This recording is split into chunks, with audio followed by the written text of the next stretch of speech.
Il s'en prend à toutes les religions et il porte bien son nom. Il est athée. Voici l'humoriste Dieudonné. Savais-tu, Jésus, il était encore jeune. Il portait sa croix sur sa petite épaule. Quand il savait ses leçons, on lui donnait des petits bonbons, un petit bouquet de fleurs pour mettre son petit cœur. Saint-Joseph, le carpenteur, qui mangeait des chips. Ah, dis-moi, papa, veux-tu bûcher du bois pour faire des petits pois? 3 petits pois. Dieudonné, bienvenue à Tout le monde en parle. Merci. On va commencer à la base pour bien vous situer pour le public québécois. Vous êtes né en France de mère bretonne et de père camerounais. Avant d'être au cœur d'une incommensurable controverse, vous étiez un humoriste très populaire, un acteur respecté, un artiste reconnu pour ses engagements politiques, notamment contre le racisme. C'est ça? Oui, c'est ça. Vous venez au Québec pour faire la promotion du DVD de votre spectacle Mes excuses, que vous avez présenté à Montréal dans le cadre du Festival Juste pour rire l'an passé. On va en regarder un extrait maintenant. En présence d'un Chinois, je deviens un autre homme.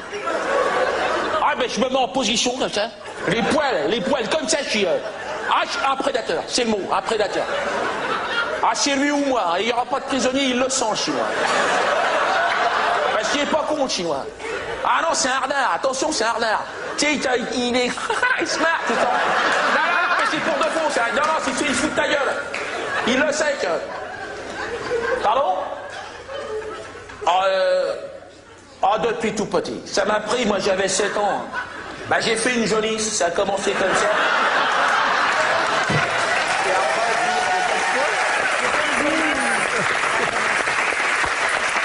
Dieudonné, vous avez écrit ce spectacle suite à la polémique que vous avez suscitée en France avec un sketch présenté à la télé mettant en scène un juif orthodoxe portant un treillis militaire qui enjoignait les jeunes des cités à rejoindre l'axe du bien, l'axe américano-sioniste, et qui se terminait par un salut nazi, c'est ça? Oui. J'ai eu des problèmes avec ce sketch. Alors, pour faire une histoire courte, de nombreux organismes contre le racisme, juifs et non-juifs, vous ont pris violemment à partie. Ça dure depuis 2 ans maintenant. 2 ans plus tard, regrettez-vous d'avoir présenté à la télé ce sketch qui a tout déclenché? Je sais pas. J'ai l'impression, l'humoriste, il doit aller taquiner là où ça fait un peu mal, sinon c'est pas très drôle. Alors, j'ai l'impression d'avoir fait mon travail. Moi, je me suis excusé si j'avais blessé des gens, immédiatement, mais ça n'a pas suffi. C'est délicat, les races, hein? Ouais, mais moi, je considère que ça n'existe pas, profondément. Donc, toutes ces frontières qui divisent l'humanité, toutes ces frontières me font rire. Alors moi, je suis le mélange de 2 continents. Alors peut-être que je ne les perçois pas et que en tout cas, c'est vrai que là, en 15 jours, j'étais devenu l'axe du mal à moi tout seul. Hein. Il y a eu un déchaînement des passions que vous avez qualifié de lynchage médiatique. On vous a traité de Le Pen noir, de provocateur, d'antisémite, d'extrémiste de l'humour et même de martyr. J'ai eu le sentiment d'être la branche humoristique d'Al-Qaïda pendant 15 jours. Vous dites que le conflit israélo-palestinien est un sujet tabou aujourd'hui en France. Pourtant, c'est un sujet largement traité par les médias.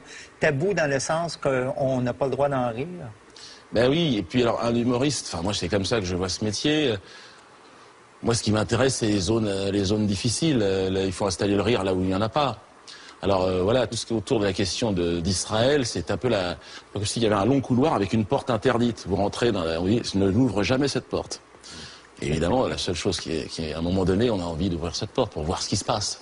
Et donc j'ai vu ce qui se passait. Puis c'est ça, c'est même pas juste de pas le droit d'en rire, pas le droit d'en parler. Ouais. Je viens de lire dans le Monde diplomatique que Hannah Arendt et Edgar Morin se sont fait condamner pour avoir posé des questions sur l'État d'Israël. Tu peux même pas poser des questions. Il y a d'ailleurs, il parlait d'Edgar Morin, qui est juif et qui s'est fait lui-même condamner pour Sharon aujourd'hui est carrément montré du doigt comme étant antisémite parce qu'il libère la bande de Gaza. Donc sur ce sujet-là, il y a une sorte de folie qui fait que systématiquement vos propos vont être difformés. Mais moi, je n'ai jamais tenu de propos antisémites parce que simplement, je n'ai jamais été antisémite. Je suis un universaliste. Pour moi, il n'y a pas de juifs, il n'y a pas de musulmans, il n'y a pas de chrétiens. Mais je conçois que chacun ait le droit d'être comme ça dans sa vie. Mais moi, je ne vois pas ça. Quand je vous vois, je vois un homme, puis c'est tout. Je me pose pas la question de savoir, alors si vous êtes chrétien, tant mieux, si ça vous arrange. Moi, j'aime le jazz, et puis voilà. Puis chacun fait ce qu'il veut. Chacun fait ce qu'il veut chez lui. De nombreuses personnalités publiques se sont prononcées contre vous. Le gouvernement a saisi la justice et le Parti socialiste a appelé au boycott de vos spectacles. Avec le recul, 2 ans plus tard, pourquoi est-ce que ça a dérapé comme ça? Je ne comprends toujours pas. Moi, j'ai pensé à un malentendu. Quand ils ont commencé à bouger, le ministre de l'Intérieur, tout ça, que le président israélien, on est en visite en France, disent oui, mais j'espère que vous allez interdire ce spectacle. Oui, vous inquiétez pas, on va faire tout ce qu'il faut. Moi, je rigolais. Puis j'ai mes potes qui me disaient non, mais j'ai l'impression qu'ils sont sérieux, Dieudonné. Hein. Bien sûr. Ça n'a pas de bon sens, comme vous dites ici. Oui, ça n'a pas de bon sens.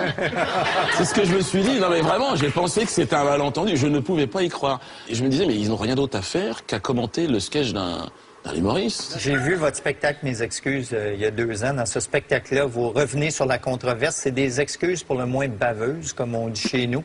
Au début du spectacle, vous entrez sur scène accompagné de sons de coups de fouet en disant « Je m'excuse, ô peuple élu, je suis une bête ». C'est vrai. D'ailleurs, le premier titre, c'était « Mes excuses dans ton cul ». C'est ça que je voulais mettre. Puis, comme je voulais pas alimenter la polémique... Pas charrier. Je voulais calmer le jeu et avoir... Le 18 février 2004, votre spectacle à l'Olympia est annulé. L'Olympia, qui avait reçu les jours précédents des centaines de menaces de mort vous concernant, a invoqué un climat de tension extrême.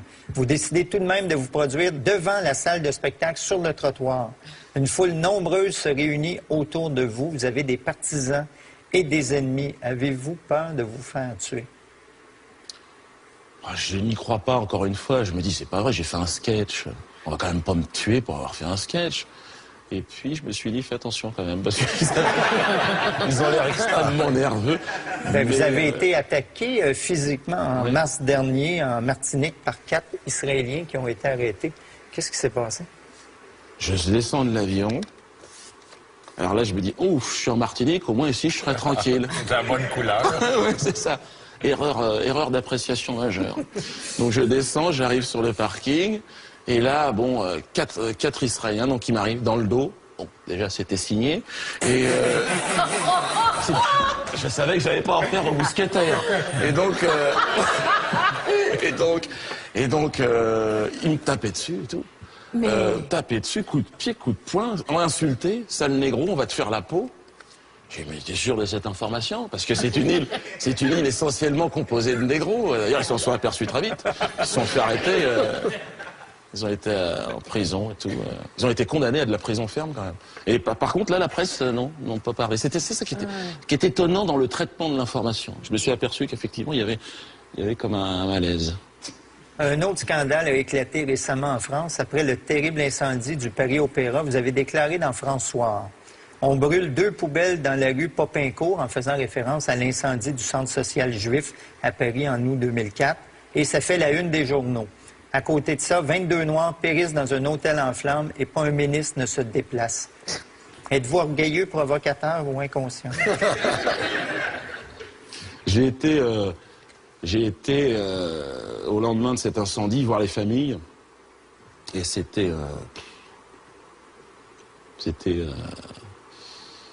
14 bébés brûlés, une mère qui jette son enfant pour le sauver du 4e, un père qui... Enfin bon, c'était... Comment se fait-il aucune organisation antiraciste? D'autant plus qu'il y a eu 3 incendies en l'espace de quelques mois, là, avec des dizaines de morts. Et puis j'y suis allé, donc on avait l'intention avec des associations d'être là pour encadrer les familles. Et puis on a été repoussés, on leur disait non mais ces gens-là, il y en a qui sont traumatisés psychologiquement, il y en a qui parlent pas bien le français, au moins qu'ils soient assistés de gens qui leur ressemblent.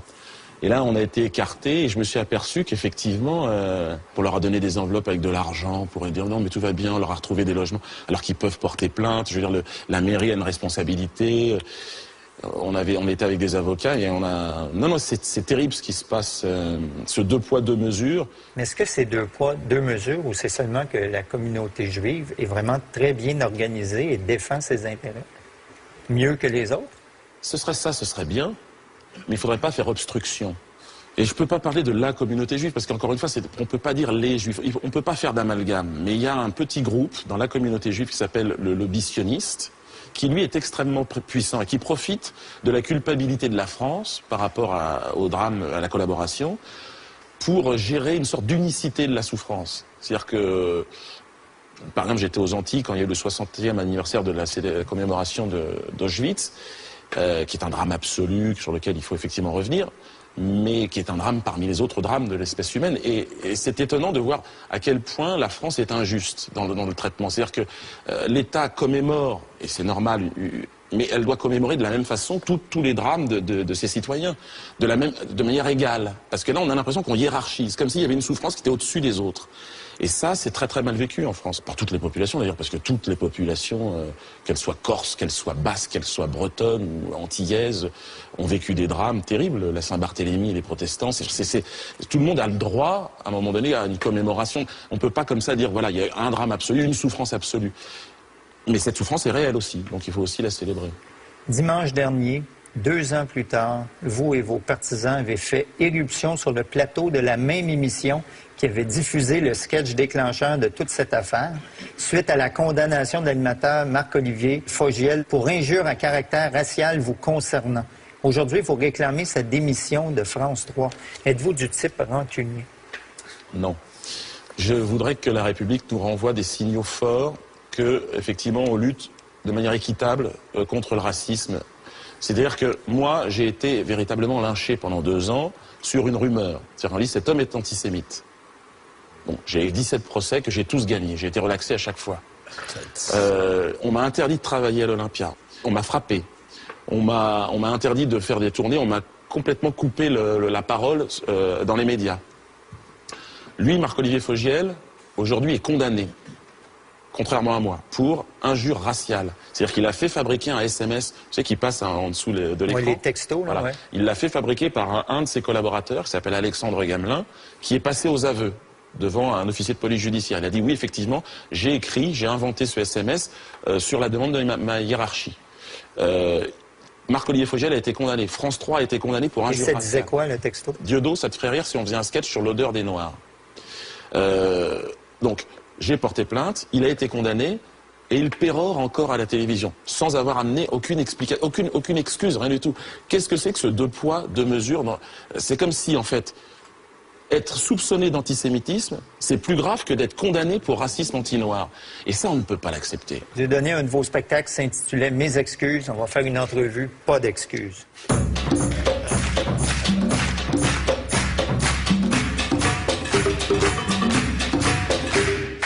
On veut savoir ce que vous ne pardonnez pas, les choses pour lesquelles vous n'avez pas d'excuses.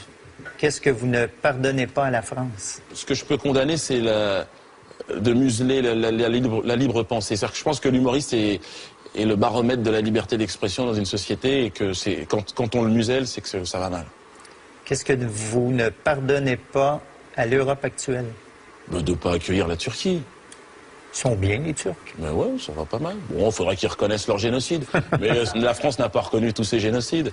L'Algérie, la traite négrière, bon, elle traîne encore un peu les pieds. Donc elle n'a pas à donner de leçons de morale à la Turquie. Qu'est-ce que vous ne pardonnez pas à un douanier? De systématiquement arrêter les Noirs dans la queue, c'est chiant. Chaque fois, j'y ai droit.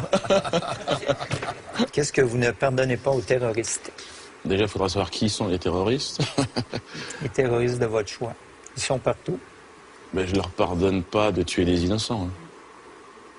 Qu'est-ce que vous ne pardonnez pas aux humoristes? D'être trop dans le divertissement, souvent, dans l'amusement, et pas dans l'humour. Qu'est-ce que vous ne pardonnez pas à Dieudonné? Cette taquinerie toute maladive. J'aime taquiner, je suis taquin. Bon, j'aime faire chier les cons. C'est mon truc. Dieudonné, merci beaucoup.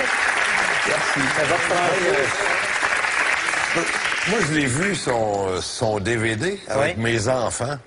Puis on a passé une soirée extraordinaire. Des trucs intelligents à la TV, c'est tellement rare que ça fait du bien. Ça rend plus intelligent, son show. Puis moi, je pourrais jamais dire que j'aime pas ça parce que je suis dans la salle puis je ris. Ah ouais. Merci. Figuration intelligente. Merci beaucoup, Dieudonné. On va revenir tout de suite après la pause.